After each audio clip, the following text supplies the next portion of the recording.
Cum mica salis, el sabor de las palabras.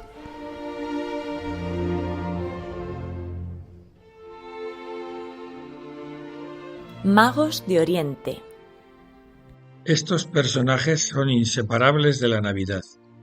En España han sido ellos quienes tradicionalmente traían los regalos a los niños, aunque últimamente tiene la competencia de Santa Claus o Papá Noel. La tradición les ha dado los nombres que todos conocen: Melchor, Gaspar y Baltasar. ¿Qué dicen los evangelios de estos personajes? ¿De dónde vienen los nombres? El único evangelio que los nombra es el de Mateo. Al inicio del capítulo 2 dice escuetamente: Jesús nació en Belén de Judea en tiempos del rey Herodes. En esto unos magos se presentaron en Jerusalén preguntando: ¿dónde está ese rey de los judíos que ha nacido?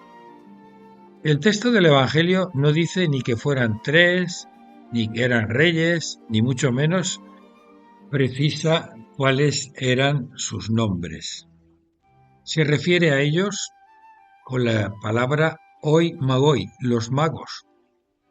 ¿De dónde vienen los nombres?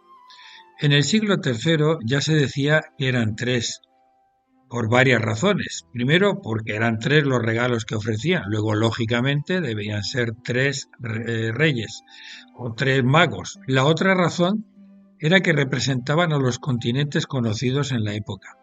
Melchor representaría a Europa, Gaspar a Asia y Baltasar a África. Aunque en la tradición de la Iglesia Ortodoxa siria y la Iglesia armenia se dice que son 12, como 12 fueron los discípulos de Jesús. Pero en esto, como en otras cosas, nos encontramos en el terreno de la conjetura.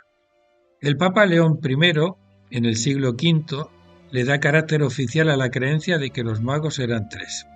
El caso es que la iconografía comenzó pronto a representarles a los tres. En la iglesia de San Apolinar en Rávena, en Italia, que data del siglo VI más o menos, existe un mosaico de esa época de estilo bizantino en el que aparecen los nombres conocidos: Melchor, Gaspar y Baltasar. No se sabe muy bien de dónde pudieron sacar estos nombres. Luego, en la Edad Media se añadieron leyendas al relato. Como curiosidad diremos que en la Catedral de Colonia, en Alemania, dicen encontrarse los sepulcros de los tres reyes magos. Esta leyenda se remonta al siglo IV. Santa Elena, la madre del emperador Constantino, fue la primera persona que se interesó por la arqueología bíblica. Estamos a inicios del siglo IV. El cristianismo deja de ser perseguido en el Imperio Romano y la misma madre del emperador es cristiana. Con los recursos que le proporciona su posición, se dedica a promover excavaciones, con más entusiasmo que competencia. A ella se debe la pretendida localización de la cruz de Jesús, lo cual tiene más de fantasía que de rigor crítico, pero no es este el tema. Esta dama influyente, llena de fe y de entusiasmo, y basándose en una leyenda según la cual los magos habían sido martirizados en el reino de Saba, allá que se marchó a buscar, no sabemos con qué criterios. Dicen que encontró en unas tumbas 3 cadáveres, con lo cual concluyó que debían ser ellos. Así que Santa Elena fue la que decidió que 3 momias de siglos atrás debían de ser las que correspondían a los magos de los que habla Mateo en su Evangelio. De allí las llevó a Milán, y allí estuvieron hasta que siglos más tarde Milán fue tomada por el emperador Barbarroja y se llevó los restos a Colonia, donde se hizo construir una catedral que sería dedicada a los magos de Oriente. Y allí siguen. Sería interesante llevar a cabo un estudio científico sobre estas momias. Deben de encerrar muchos secretos. Pero volvamos al texto del Evangelio. Lo primero que hemos de tener en cuenta es que los relatos de la infancia quieren destacar algunos rasgos teológicos y presentar a Jesús como el Mesías anunciado desde antiguo por los textos bíblicos. Eso es el objetivo final, y los detalles importan poco. Lo que pretende Mateo al hablar de unos magos que vienen de Oriente es que Jesús no es patrimonio exclusivo del pueblo judío. Se quiere acentuar la universalidad del mensaje de Jesús. En este versículo suena os resuena el Salmo 71. Los reyes de Tarsis y las costas le traerán regalos. Los reyes de Saba y de Seba le presentarán tributo. Muy pronto se relacionó este relato con el texto de Isaías 60. Una multitud de camellos te cubrirá, dromedarios de Madián y de Efa, todos ellos vendrán de Seba. Traerán oro e incienso y proclamarán las alabanzas del Señor. También la mención a la estrella tiene resonancias del libro de los Números 24-17. Una estrella saldrá de Jacob, se levantará un cetro en Israel.